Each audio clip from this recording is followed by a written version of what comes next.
You ever get a letter so ridiculous, you have to read it twice just to make sure it's real? That's how my month started when a neighbor decided my perfectly fine house paint was a crime against the neighborhood. She wasn't just any neighbor. She was the kind who measures lawns with a ruler and stares at your trash cans to see if they're an inch out of place. And she was about to learn she picked the wrong person to mess with. Because I'm not just a homeowner here. I'm the HOA president. And what happened next turned our quiet street into a full-blown showdown. Before we dive in, hit that like button. Subscribe so you don't miss the next story. And drop a comment telling me where you're watching from. It started with a plain white envelope slipped under my door sometime between sunrise and my first cup of coffee. I thought it was a flyer at first. Maybe someone advertising lawn care or pest control. But when I saw the blocky red stamp that read, "Oh, a notice," my stomach twisted. I'd only moved into the neighborhood 6 months ago. Barely enough time to learn which days the trash got picked up, and already I was on the radar of whoever ran this place. I tore it open while still leaning against the kitchen counter. The letter was short and snippy. "It has come to our attention that the color of your home's exterior is not in compliance with the approved palette of the community." It continued to say I had 14 days to repaint or face a fine of $500 per day after that. I stared at the words, wondering if this was some mistake. My house was a soft slate blue. Classy.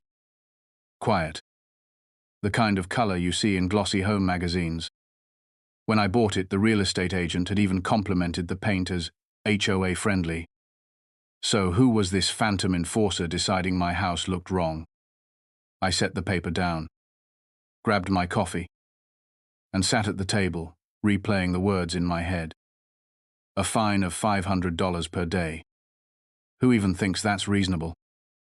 I imagined some clipboard-wielding busybody creeping along the sidewalk, squinting at my walls and writing up violations like they were handing out speeding tickets.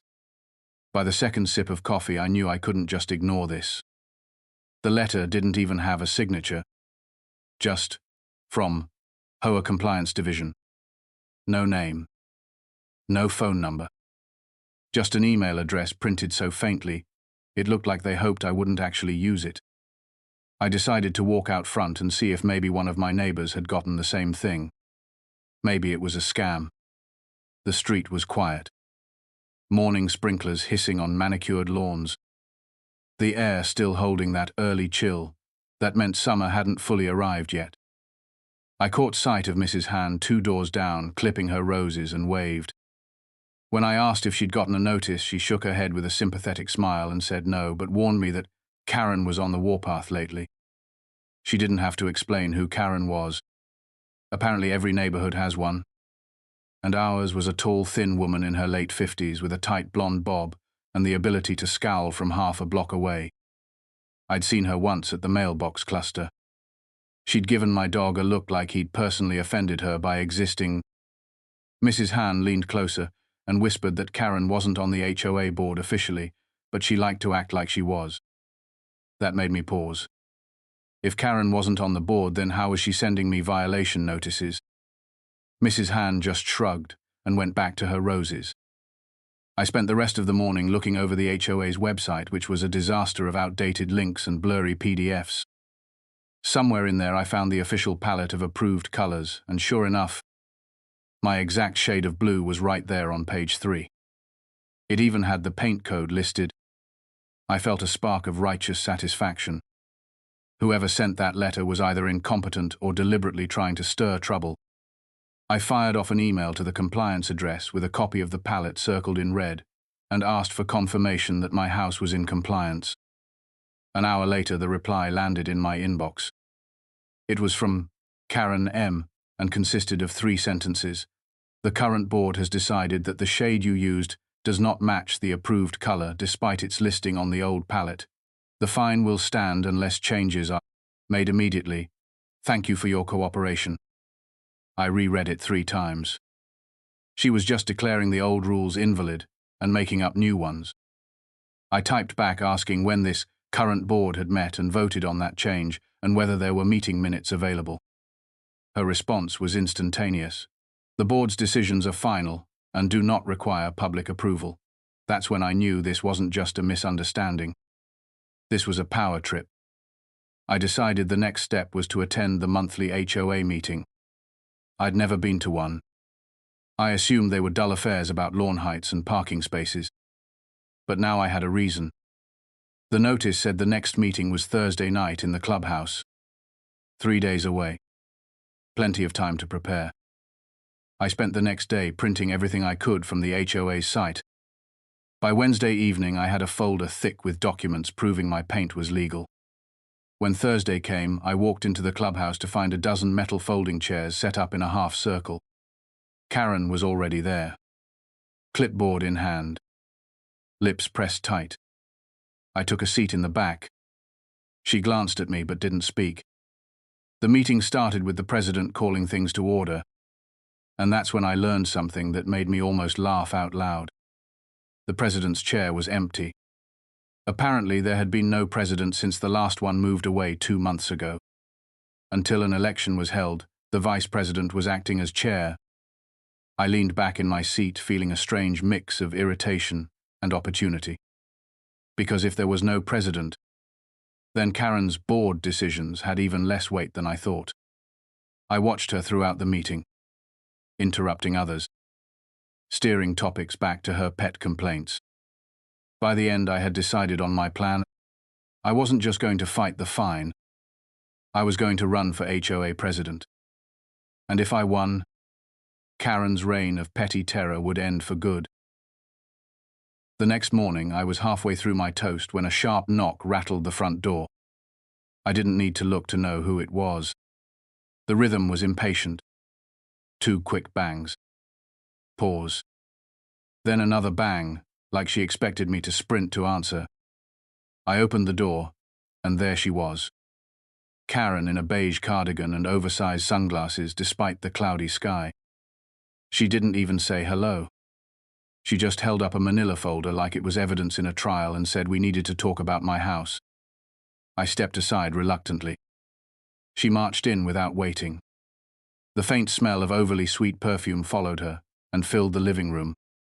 She sat on the edge of my couch and flipped the folder open to reveal a series of printed photos of my house taken from the street. Different angles.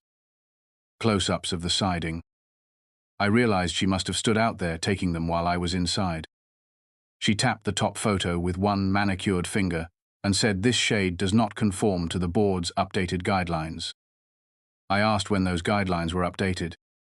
She said last month. I asked where that was posted. She said it wasn't. The smug way she said it made my teeth clench. I reminded her the official HOA palette still listed my shade as approved.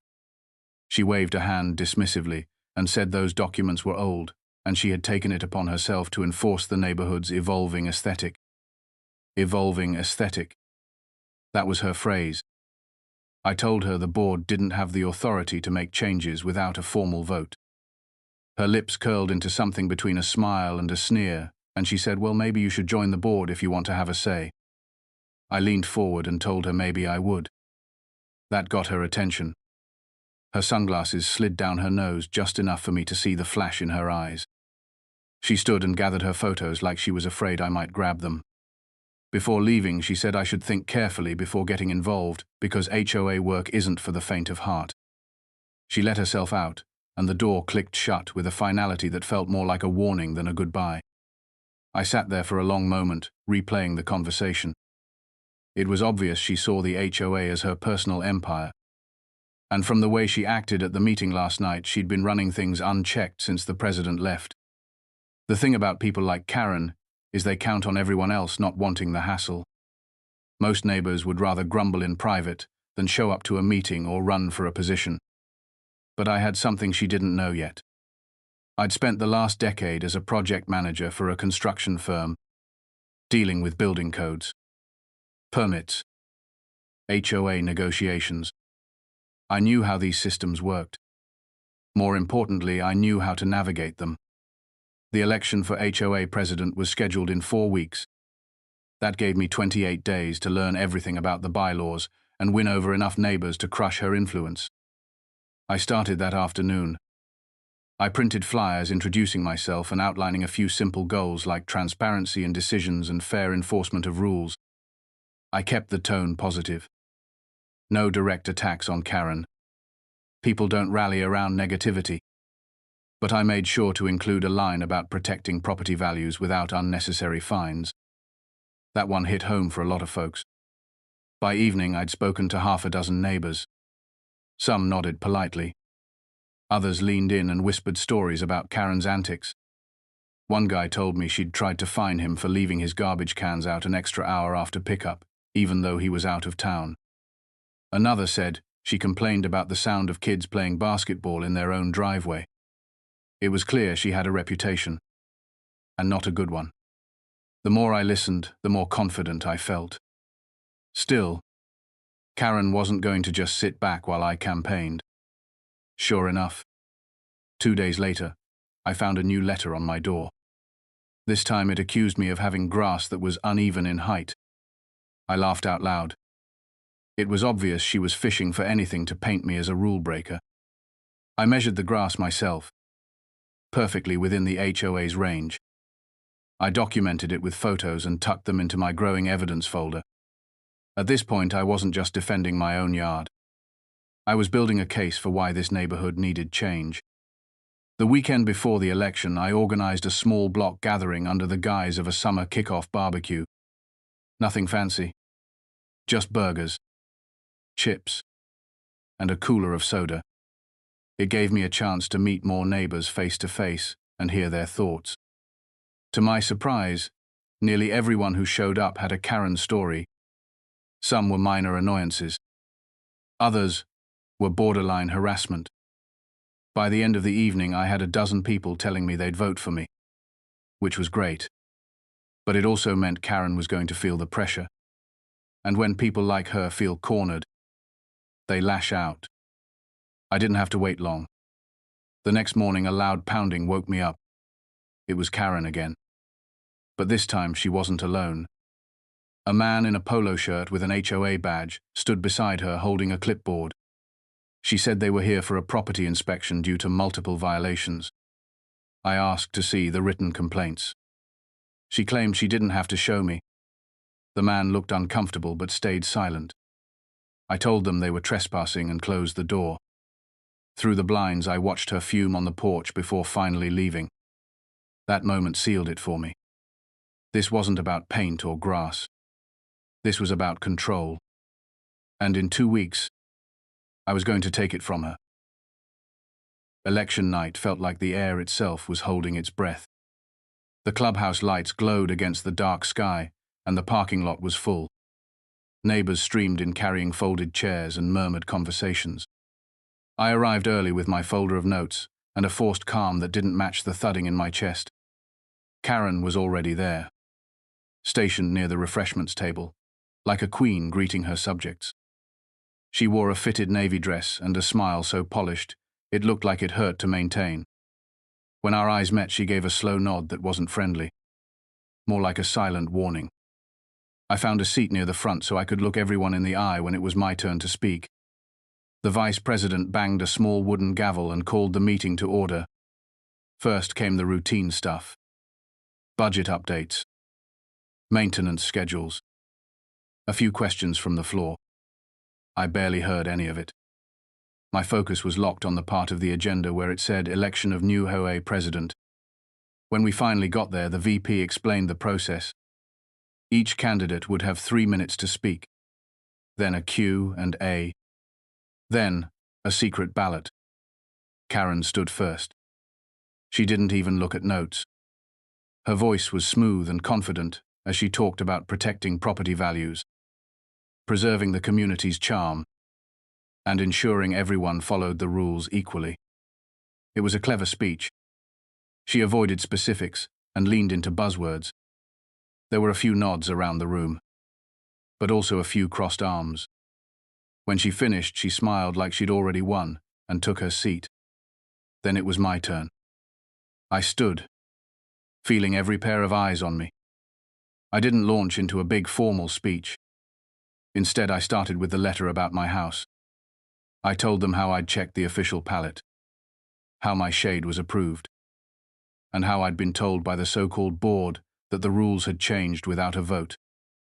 I explained how this wasn't about paint, but about fairness, about making sure decisions were transparent and followed the bylaws. I promised that if elected, I'd publish meeting minutes, make all changes to rules public before enforcement, and treat every homeowner equally. By the time I finished, there were murmurs of agreement. A few people even clapped. During the Q&A, someone asked me how I'd handle violations. I said I'd start with a conversation before a notice. Try to understand the situation, instead of jumping to fines. Another asked Karen why the color palette change wasn't posted. Her answer was vague. Something about internal updates. It didn't sit well with the crowd. The VP passed out ballots. People scribbled and folded them into a box. Karen sat, with her hands clasped tightly. Her jaw shifted like she was grinding her teeth. When the votes were counted, the VP announced the result. By a margin of 2-1, I was the new HOA president. For a second, the room seemed to blur. Then the sound of clapping and a few cheers snapped me back. Karen didn't clap. She didn't even look at me. She gathered her purse and stormed out. Half the room watched her go. The other half turned to me with expectant eyes. I thanked everyone for their trust and said I'd get to work immediately. After the meeting, people came up to shake my hand. Some shared more stories about Karen's overreach. I made mental notes of each one. This wasn't just about stopping her fines anymore. It was about cleaning up a culture of intimidation. As I walked out into the cool night air, I spotted Karen standing by her car. Her arms were crossed. Her glare could have cut glass. I nodded as I passed. She didn't say a word. But I knew this wasn't over. People like Karen don't disappear quietly. They regroup. They plot. And I had just painted a target on my back. The next morning, my inbox already had 3 emails from the HOA server, all marked urgent. One was a list of pending compliance cases. Another was a draft of a proposed landscaping rule. The third was from Karen. It read, "Congratulations on your win. I look forward to working with you to keep our community in top shape. I'm sure you'll find my insights valuable." There was no smiley face. No warmth. Just a statement that felt more like a veiled threat than an olive branch. I knew she wasn't going to help me. She was going to test me. Push every limit she could find. So I spent that day reading every page of the bylaws, highlighting passages about authority, enforcement, and amendment procedures. If Karen wanted to play this game, I'd make sure I knew every rule better than she did. That night, I walked my dog past her house. The blinds shifted slightly as we passed. She was watching. I smiled to myself. Let her watch. Because from now on, the game was mine to run. The first full day as president felt like stepping into a house where every door opened to another locked door. The bylaws sat on my kitchen table like a brick. I brewed coffee, took a breath, and began reading the way you take apart an engine, piece by piece, until you understand how all the parts move. I had a yellow highlighter and a pad of sticky notes, but what I needed most was patience. The early sections were simple things about dues and annual meetings. Then I hit the enforcement chapter and felt the trap spring. The language allowed a compliance officer to issue notices with board oversight, but never defined who the compliance officer was or how they were appointed. There it was. A neat little hole big enough to drive a truck through. No wonder Karen had been playing sheriff. If no one had ever appointed a real compliance officer, she could act like the job defaulted to whoever stepped up with a clipboard. I marked the paragraph and kept moving. Another section carved out power for the Architectural Review Committee, but it never specified how the committee was elected. Only that it should consist of 3 homeowners in good standing. If you never hold an election, the committee could easily be 3 friends who nod along to whatever the loudest person wants. My coffee cooled as the picture formed. This was a structure built with decent intent that time and laziness had hollowed out. There were meeting minutes posted on the site, but they were vague. Half pages with line items like landscaping, update and security discussion, without any details. No roll call. No recorded votes. I needed receipts. So I sent the VP a polite request for all meeting notes for the past 2 years. When he replied, he sounded relieved to have someone ask. He said the old president kept notes on paper and promised to drop off a box that evening. At sunset, a banker box landed on my doorstep with a faint smell of storage unit. Inside were spiral notebooks, loose agendas, and a sandwich bag of receipts that made no sense out of context. I set the box on the dining table and began sorting like an archaeologist brushing dirt from pottery shards. I found a scribbled note from 6 months back, where Karen requested authority to help with compliance for a trial period. No vote recorded. Just a line saying, revisit at next meeting. The next meeting's notes had a gap right where that item should have been. After that, the minutes began to list fines issued and letters sent, but never who approved them. I stacked the pages and exhaled. This was not just sloppiness. This was convenient fog. The bylaws also promised homeowners the right to appeal violations before the board. I scanned the notes for any record of appeals. None. Either no one had appealed, or people never knew they could. I knew my first announcement had to set the tone, so I drafted a notice for the community email list that explained 3 things in plain language. First, that all enforcement actions were paused for 30 days while we conducted a review. Second, that the architectural committee would be elected at a special meeting 2 weeks from now. Third, that anyone with an open violation could submit an appeal with photos and dates, and I would personally chair the hearing. I wrote it slowly, choosing words that invited cooperation instead of picking a fight. Karen replied within minutes.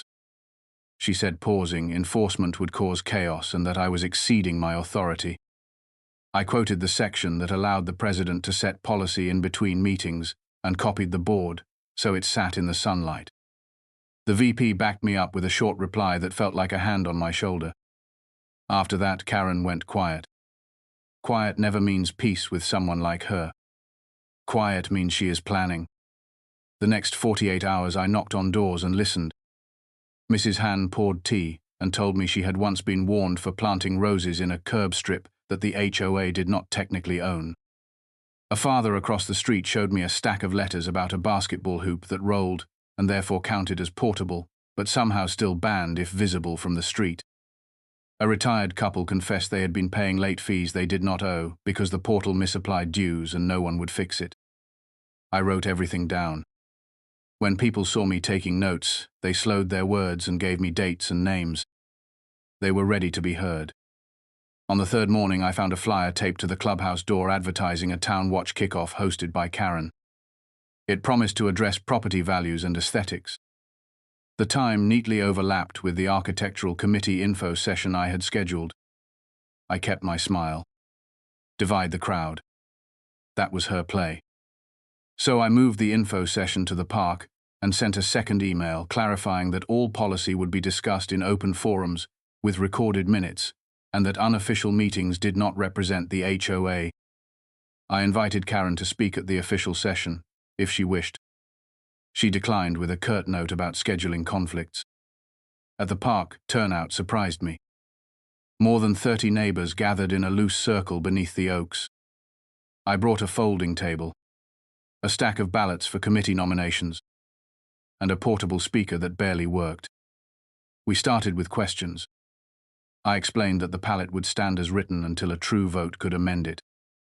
I explained that appeals would be scheduled in batches to save time and that we would focus on corrections, not punishments. When someone asked if this meant Karen was out of compliance work, I said compliance would be handled by a duly appointed officer once the board defined the role in writing. I kept my tone calm. The crowd stayed calm. By the end, we had 8 nominations for the committee, including a contractor, a designer, and a teacher who had lived here since the houses were new. While packing up, I saw Karen on the sidewalk at the edge of the park, speaking to 2 homeowners I recognized from her circle. Her hands sliced the air as she talked. She met my eyes and smiled in a way that said, "Enjoy this while it lasts." That night, a new email arrived from a sender called Compliance Division Alerts. It accused 3 households of lighting violations for using soft white bulbs on porches instead of warm white. The body of the email contained a link to a payment portal not on our site. I checked the domain and felt heat flare in my chest. Someone had created a separate page that mimicked the HOA style, but was not official. I drafted a warning and sent it to the entire list, explaining that any official communication would come only from the HOA server and that no one should pay fines through third-party links. Within minutes, replies poured in. Some angry. Some scared. I contacted our web host and had them block messages from the spoofed domain. Then I called the VP and we agreed to add a verification banner to every official email for the next month. I wanted to slam a door. Instead, I kept moving. The next board meeting came fast. The room was packed. I placed printed agendas on every chair with a promise at the top that minutes would be posted within 24 hours. When we reached the enforcement review, I laid out the holes I had found. The undefined compliance role, the unelected committee, the missing votes. I proposed a resolution to define the compliance officer appointment process and to hold a special election for the architectural committee in 10 days. Karen raised her hand slowly and asked if the president could unilaterally revise procedures. I answered that the board would vote and the homeowners would ratify the committee at the special meeting. She shrugged like it was all the same to her. The vote passed with only 1 abstention. Then came homeowner comments. Mrs. Han stood and said she had never felt heard until now. The basketball hoop father said kids playing outside should not be a violation. A soft ripple of agreement ran through the chairs. Karen watched with that fixed smile that never reached her eyes. After we adjourned, she approached and spoke in a voice pitched just for me. She said that pausing fines might seem compassionate, but it encouraged people to test boundaries. I told her we were choosing collaboration over fear. She nodded like she had expected that answer and told me I was naive. I told her I preferred the word optimistic. On the walk home, I thought about the word naive. Maybe she was right in a narrow sense. Maybe some people would take advantage. But leadership is choosing the risk that aligns with your values. I would rather risk leniency than weaponize fines against my neighbors. The next morning, I began appeals. I set up a table in the clubhouse with a laptop and a stack of forms. One by one, homeowners sat across from me and told their stories. Most were simple fixes waiting for clear guidance. A fence 2 inches too high because the ground sloped. A garden bed edging that matched the house, but had never been submitted formally. We created timelines. We took photos. We shook hands. I kept a log with dates and decisions and promised to publish anonymized summaries so everyone would know how standards were applied. Halfway through the afternoon, the clubhouse door opened, and Karen walked in with a stack of manila folders. She asked to observe as a representative of neighborhood standards. I said she was welcome to sit in the public seating area, but not to intervene. She smiled tightly and took a chair at the back. During a case about porch rail spacing, she began to mutter corrections under her breath. I paused and reminded her of the boundary. She crossed her legs and stared at the ceiling like she was bored. After the last appeal, she approached and offered her folders as historical reference. I glanced inside and saw printed photos with notes that looked like citations. Dates were missing. Addresses were shorthand. I thanked her and said we would only rely on records that met the documenting standards set by the bylaws. She told me I was building a bureaucracy. I told her I was building clarity. That evening, the VP called to say someone had requested the voter list for the upcoming committee election, using a clause that allowed members to inspect records. I asked who. He hesitated then, said Karen. I pictured her walking door to door trying to collect proxies. The bylaws allowed proxies but required them to be submitted 24 hours before the vote and witnessed by a board member. Another loophole if no one enforced it. So I sent a clear note to the community outlining the proxy rule and offering open hours for anyone who needed a witness. If she wanted to play the proxy game, we would do it by the book in daylight. A funny thing happened over the next few days. Neighbors started emailing ideas for small fixes that could be tackled as a group. A storm drain that clogged every rain. A bench near the playground that needed sanding. I organized a Saturday work morning, and more than 20 people showed up with gloves and rakes. We cleared leaves, trimmed branches, patched a fence post that had leaned for months. As we worked, people talked about how simple it felt to do something together instead of waiting for a notice to arrive. Even the skeptical ones left smiling. At the edge of the park, I saw Karen standing again. She looked at the group like she was watching a tide erase a line she had drawn in the sand. She left without speaking. Back home, I spread the bylaws and my notes across the table and wrote a draft amendment to fix the compliance officer gap. Appointment by the board after open applications. Defined term limits. A requirement to document every notice with photos and a citation to the exact clause. I added a simple code of contact guidelines for interactions with homeowners. Respectful language. Reasonable timelines. A preference for corrective plans over penalties. I knew it would take a vote of the membership to adopt, but the draft gave us something to rally around. When I finished, I looked at the pile of papers and felt something shift inside me. The chaos that greeted me on day one had edges now. Not solved, but mapped.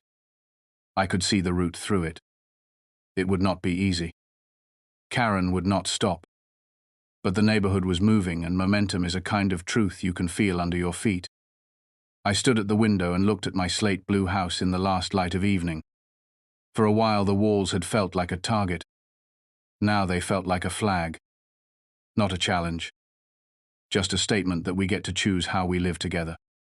The rules matter. The loopholes matter more because they reveal where power has been allowed to pool. I turned off the kitchen light, set the draft in a folder labeled Reform, and went to bed ready for the fight that would come with morning. The week leading up to the committee election felt like a tug of war where the rope was made of whispers. Every time I walked the dog, I caught fragments of conversations that stopped when I got close. Karen was working her network hard. I knew because a neighbor I trusted told me she'd been going door to door offering to help fill out proxy forms. Her pitch was simple. The new president was nice but inexperienced. He didn't understand how much work went into keeping the neighborhood standards high. She could make sure the committee stayed responsible if people just gave her their votes to deliver. It wasn't illegal, but it was a slow poison. If she stacked the committee with her people, she could stall or reverse everything we'd started. I didn't want to play the same game. So instead of collecting proxies, I focused on face-to-face conversations. I printed a one-page sheet listing each nominee with a short background so people knew they had a real choice. I included my own note that said the committee should be a mix of skills and viewpoints, not a rubber stamp for anyone. It was blunt without naming her. The night before the election, I got an email from the HOA server saying 10 proxy forms had been submitted. 8 of them were witnessed by a man I knew was one of Karen's closest allies. That tightened my gut. But the rule was clear. Proxies had to be submitted 24 hours before the vote and verified by the board. So I called an emergency check with the VP and secretary. We confirmed the signatures and matched them to the homeowner list. 2 didn't match exactly. The handwriting was off. We reached out to those homeowners that night. Both said they hadn't given their vote to anyone. That was enough to invalidate them. The other 8 stood. It wasn't perfect, but it kept the field fairer. Election day drew the largest turnout I'd seen since moving in. Folding chairs lined the clubhouse wall, and the air had that charged buzz of people waiting to see a contest play out. Karen arrived in a cream blazer with a clipboard tucked under her arm like an accessory.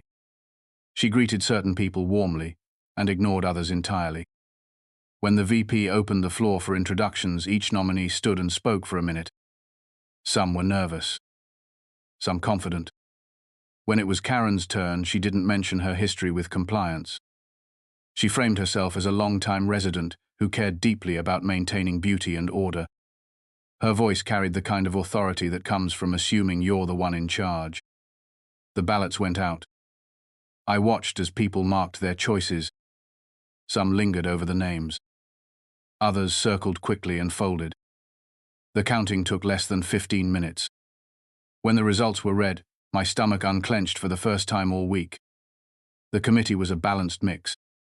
Karen made it in. But so did the contractor, the designer, and two others who had publicly supported transparency. It wasn't the clean sweep she'd wanted, but it wasn't a loss for us either.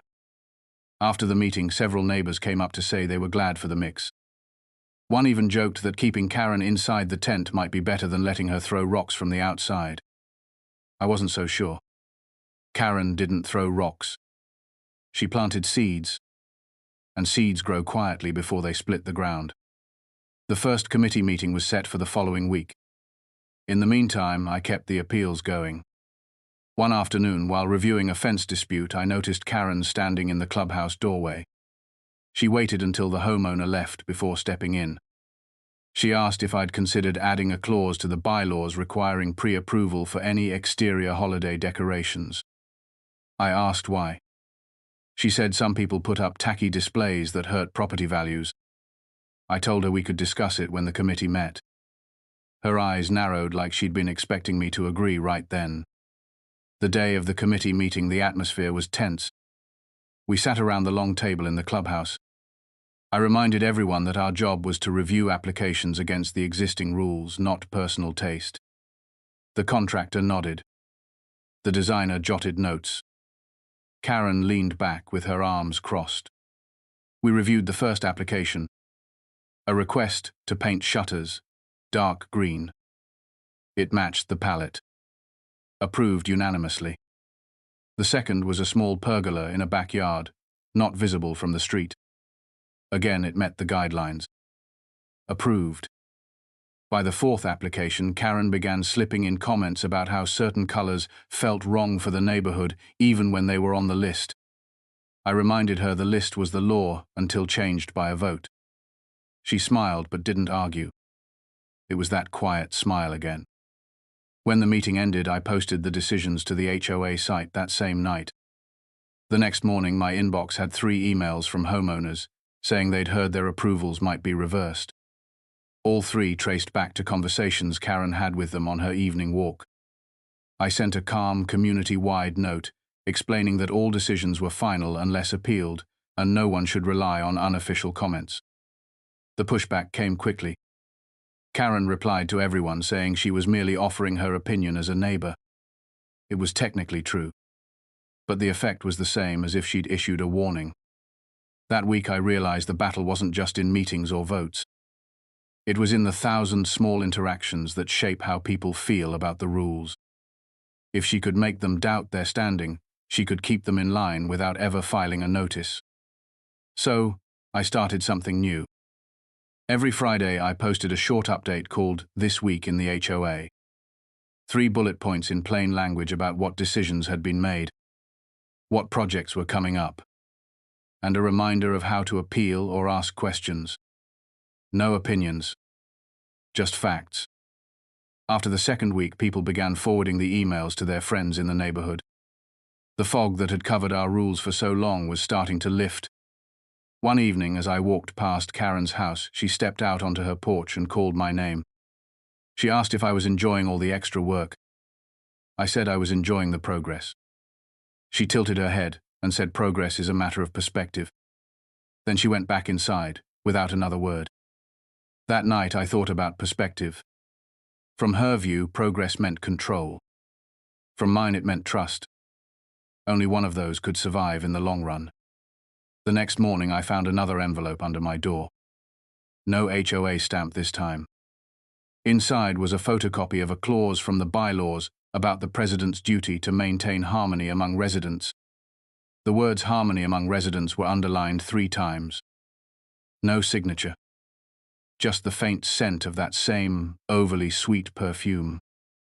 I set it on the table next to my coffee and stared at it until the sun crept across the counter. Then I smiled. If she thought a vague warning would slow me down, she hadn't been paying attention. The neighborhood was waking up. And once people start seeing clearly, it's hard to get them to close their eyes again. It was the photocopied clause that pushed me to start digging into Karen's past. Not out of spite, but because I'd learned that patterns tell you more than moments. If she had been running the neighborhood like this for years, there would be signs, and I needed to know what I was dealing with. I started with the old meeting minutes from the box the VP gave me. Her name showed up in the attendance columns as far back as 8 years ago. Sometimes she spoke about landscaping, sometimes about security cameras, but her comments always seemed to circle back to how consistency needed to be enforced. 5 years ago, there was a note that she had volunteered to take photos of potential violations for the board's convenience. That was the seed. From there it grew. The next year she was assisting with letters. The year after that, she was the contact point for compliance. No formal vote. Just a slow drift of authority into her hands. I wanted more than notes, so I visited the county records office on my lunch break. The clerk found no official HOA position filed under her name, but I did find a handful of complaints she had lodged with the county code enforcement office against neighbors over the years. Things like unpermitted sheds and fence heights. Most had been dismissed. Some had resulted in small fines. None had her listed as affected property owner. That meant she had gone looking for trouble rather than being impacted by it. Back home, I called a former board member whose name appeared in the oldest minutes. He'd moved to another state, but when I explained why I was calling, his laugh was short and sharp. He told me Karen had been a thorn in every president's side, but most gave her small responsibilities to keep her occupied. The trouble was she always stretched them beyond what she'd been given. He said his one regret was not tightening the bylaws during his term. I asked if he thought she'd cross a legal line. He paused before saying she liked to get right up to the edge and dare people to push her back. The next morning I stopped by Mrs. Hans for tea and gently steered the conversation toward neighborhood history. She lowered her voice and said she remembered when Karen had nearly caused a lawsuit. A family down the block painted their front door red. Karen claimed it wasn't on the pallet and had a violation letter sent. The family produced a copy of the pallet showing red as approved and threatened legal action. The board backed down, but not before the couple put their house up for sale. It was sold within a month, and Karen had bragged to someone that she was glad to see non-compliant personalities leave. Hearing that chilled me. It wasn't just about paint or grass. It was about shaping the neighborhood to her liking, one household at a time. That night I compiled what I'd found into a timeline. Every role she had assumed, every complaint filed, every near miss with legal trouble. I wasn't going to publish it. Not yet. But I needed it ready in case she tried to frame herself as the model of civic virtue. The timing turned out to be perfect. 2 days later, she requested to add an agenda item for the next board meeting titled Review of Presidential Overreach. It was clearly aimed at me. I didn't flinch. When the night came, the clubhouse was full again. Karen opened her remarks with a speech about how the president's job was to maintain harmony and follow precedent. She accused me of destabilizing the community by pausing fines and dismantling enforcement. When she finished, I thanked her and calmly laid out the bylaws that gave me the authority to set interim policy between meetings. I explained that enforcement had been paused to repair procedural gaps that left the HOA legally exposed.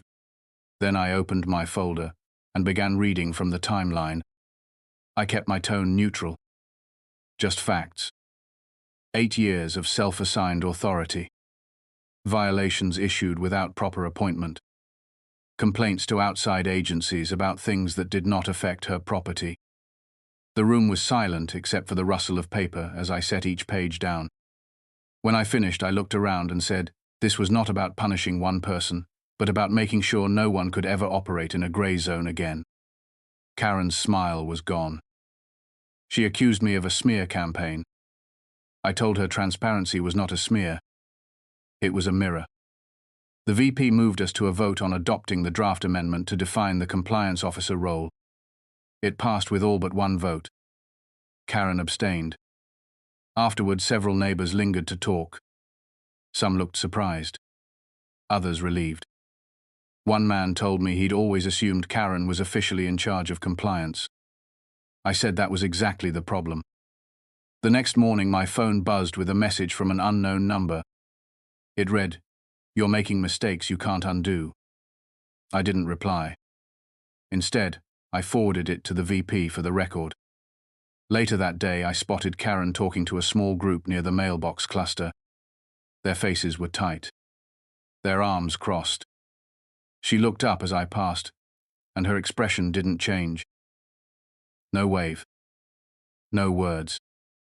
Just that steady watchfulness that made me think of the line about still water running deep. The rest of the week, I doubled down on community updates. We posted the new compliance officer application on the HOA site, scheduled interviews, and kept appeals moving. Every time I saw Karen, she was with someone different, always talking in that low voice that carried just enough to let you know it was about you. I knew she was building her narrative, but I also knew the truth was now documented and out in the open. That was the shield I planned to keep between her and the rest of the neighborhood.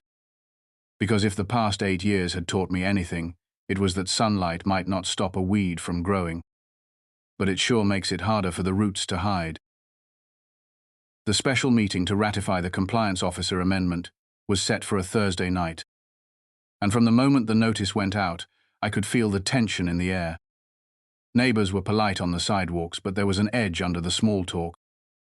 The kind you get when people know a fight is coming but aren't sure which way it will swing. Karen had been working the crowd again.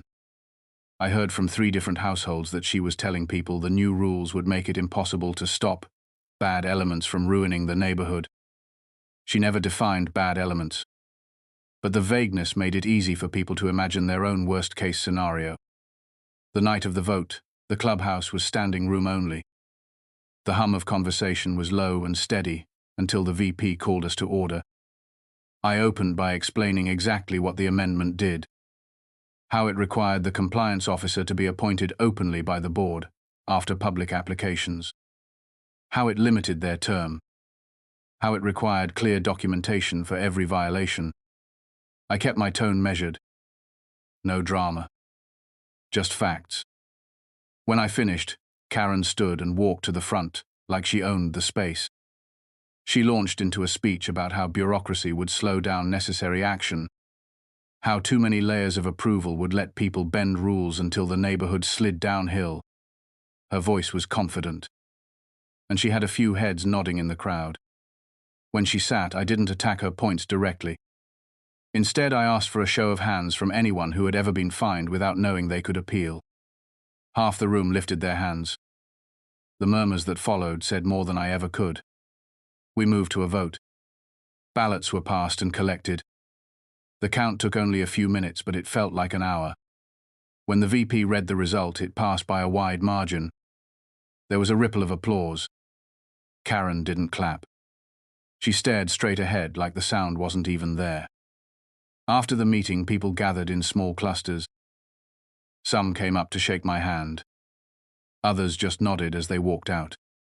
Karen left without speaking to me. The next morning, I found out why. 3 homeowners emailed me copies of letters they'd received overnight. Each was from a group calling itself Neighbors for Standards. It accused the new board of weakening enforcement and invited them to a private strategy session at a local coffee shop. The sender email was a generic address, but the wording was pure Karen.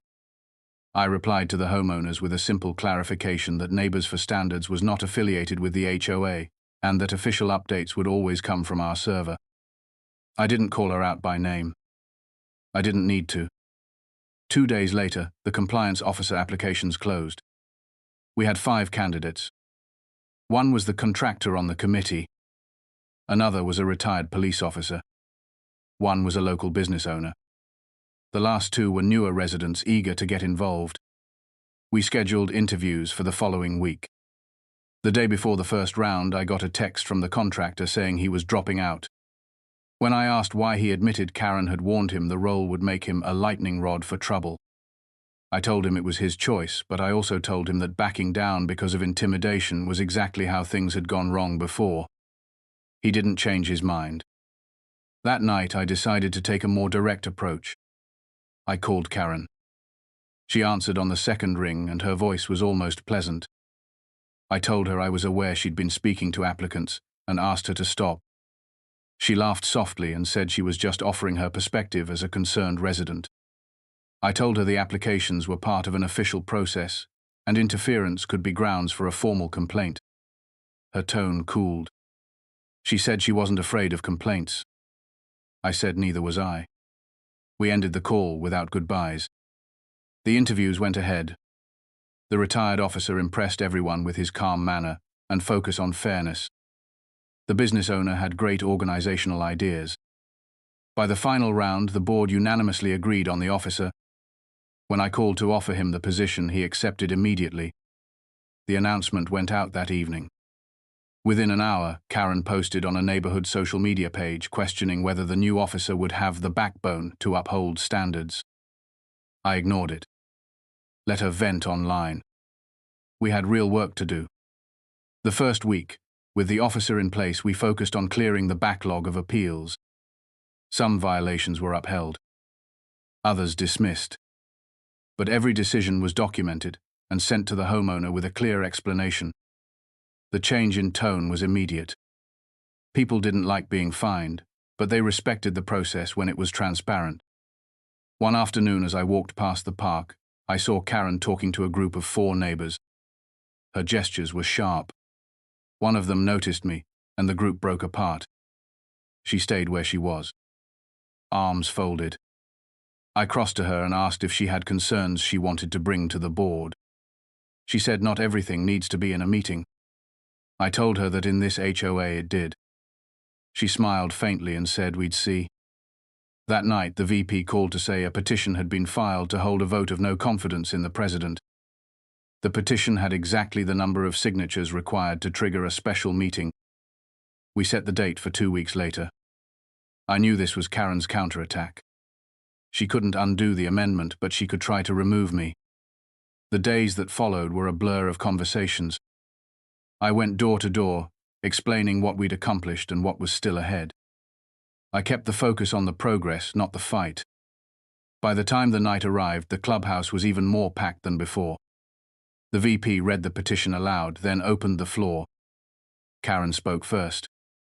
She accused me of eroding standards and alienating long-time residents. She said the pause on fines had emboldened rule breakers.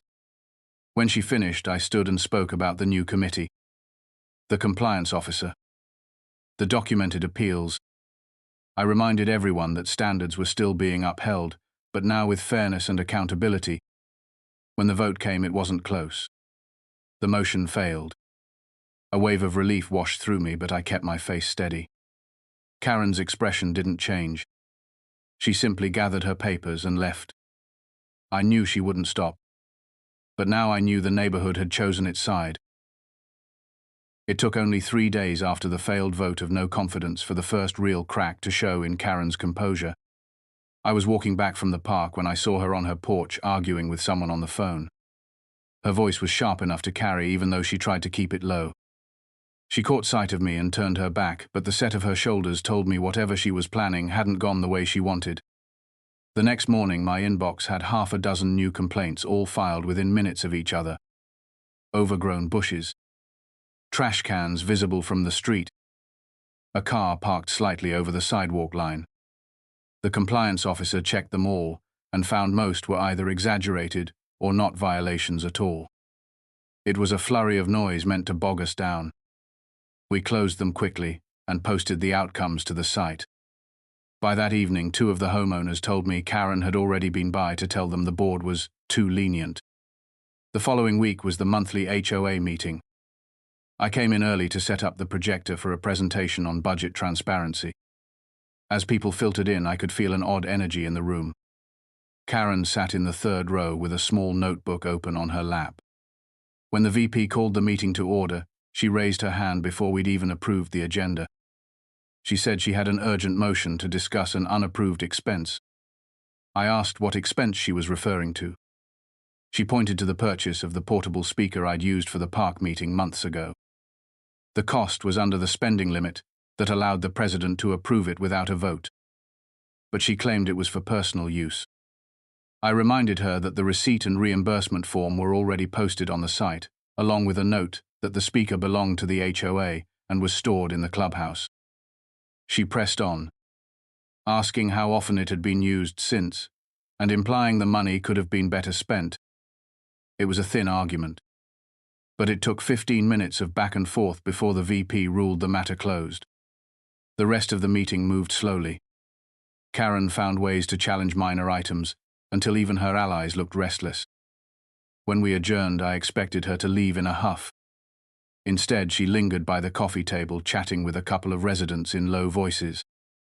The next morning, one of those residents emailed me to say Karen had told them the board was wasting money and hiding bigger purchases.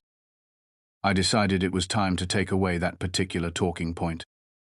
By the end of the week, I had created a public budget tracker on the HOA site, showing every expense over $20. It took me hours to compile, but once it was live, the feedback was immediate. Homeowners emailed to say they appreciated the clarity. Karen didn't mention it publicly, but I noticed she stopped bringing up finances at meetings.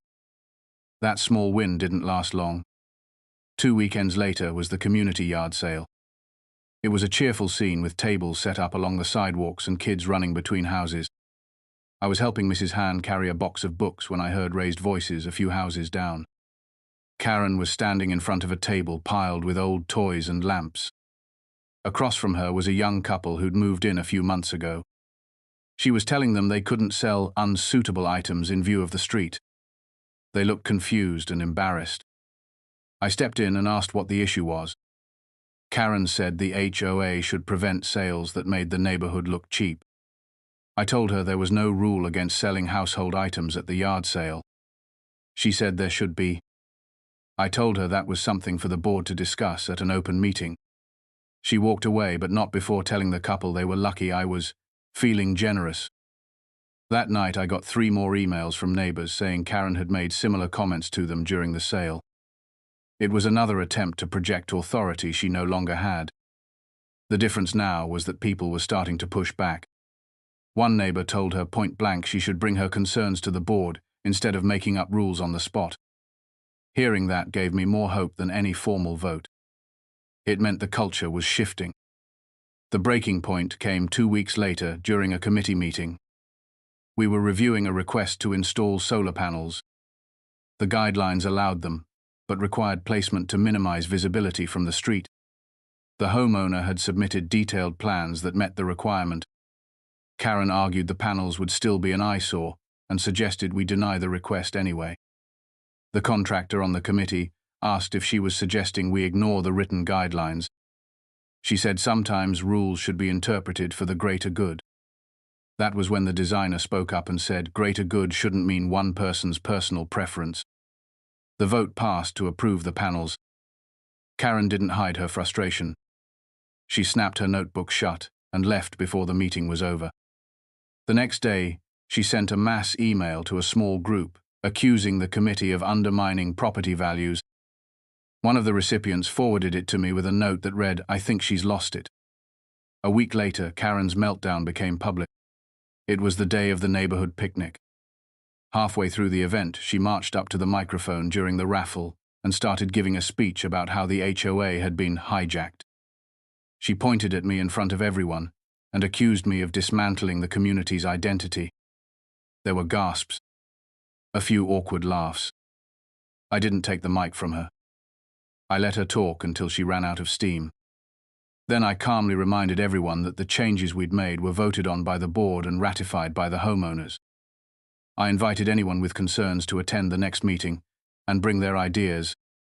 The crowd applauded. Karen looked around as if realizing she'd misread the room.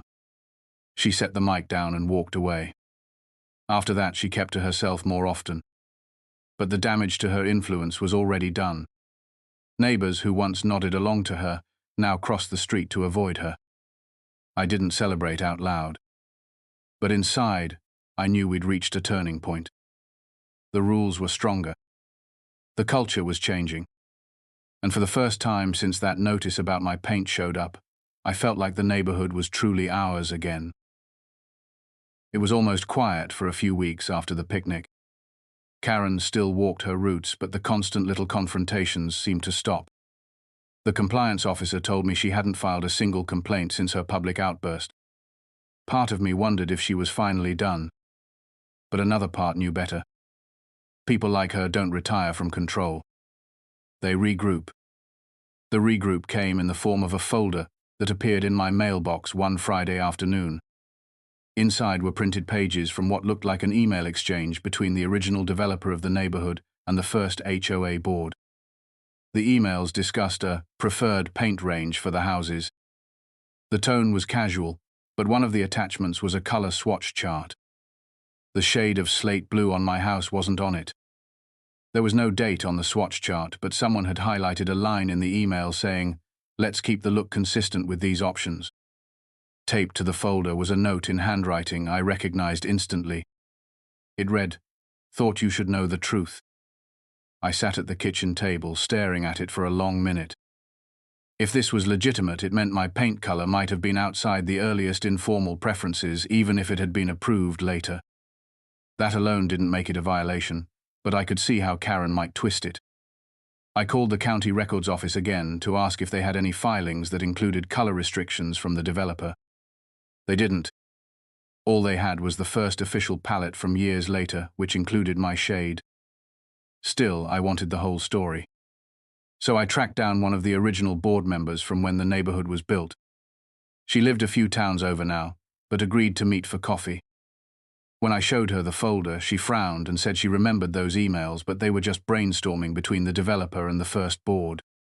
Nothing in them was ever adopted as a rule. She laughed and said half the houses built in the second phase wouldn't have met those early preferences. She told me the formal palette had been created after several homeowners requested more options. That was the one in the official record, and the one still in use when I moved in. Her explanation was clear enough for me, but I knew Karen would never tell it that way. She'd frame it as me knowingly choosing a color that violated the neighborhood's original vision. When I got home, I scanned the folder and wrote a short explanation of what the documents actually meant. Then I posted both to the HOA site under a section called Historical Reference, so anyone could see them in full context. No editing. No redactions. Just sunlight. The reaction was almost immediate. Several neighbors emailed to say they appreciated the transparency. One even mentioned that their own house color wouldn't have matched those early preferences either. The next day, Karen sent a long message to the HOA list accusing me of distracting from the truth with interpretations. I didn't reply. The point wasn't to convince her. It was to make sure her version didn't go unchallenged. A week later, the compliance officer found her walking the street with a camera taking pictures of houses. When he asked what she was doing, she said she was documenting the decline. He reminded her she had no authority to issue violations or collect official records. She told him she was just a concerned citizen. That same evening, I got an anonymous tip through the HOA site form. It said Karen had been telling people she planned to bring a motion to have my house repainted at HOA expense for the good of the neighborhood. It was absurd. But absurd ideas can grow if no one cuts them down early. So at the next board meeting, I put the topic on the agenda myself. When we got to it, I laid out the full history. The folder. The original board member's statement. The official palette, listing my shade as approved. Then I made a motion to reaffirm the current palette in its entirety until changed by a formal homeowner vote. It passed unanimously. Karen sat silent the whole time. Her only response was a small shrug, as if the whole matter bored her now. Afterward, the designer on the committee told me she'd seen the look in Karen's eyes when the vote was counted. It wasn't boredom. It was calculation. That made sense. Karen didn't like to lose, but she hated to lose without a plan for the next move. I spent the next week making sure our records on the palette were airtight. Digital copies. Hard copies. Notes from every vote that had ever touched the list. If she tried again, I wanted there to be zero daylight for doubt. By the time I was done, I realized something had shifted in me. When this started, I was reacting to her attacks. Now I was building defenses before she struck. It was a quieter kind of work, less dramatic, but it felt stronger, like laying bricks instead of patching holes. 2 Fridays later, I saw her at the mailbox cluster. She gave me a small nod. I nodded back. For the first time since all this began, there was no sharpness in her eyes, only a kind of wary respect. It didn't mean she was done, but it meant she'd learned I wasn't going to be easy to push over. And that might have been the biggest change of all. The first anniversary of me moving into the neighborhood came and went without fanfare. One morning I looked out the kitchen window and realized the slate blue of my house didn't make my stomach twist anymore. It didn't feel like a point of conflict. It just felt like home. The HOA was calmer too. The compliance officer's reports were shorter. The committee meetings finished on time. And the Friday updates I sent out had gone from defensive explanations to small celebrations of progress. The storm wasn't gone completely, but it had lost most of its bite. Karen still attended meetings, but her interjections were fewer.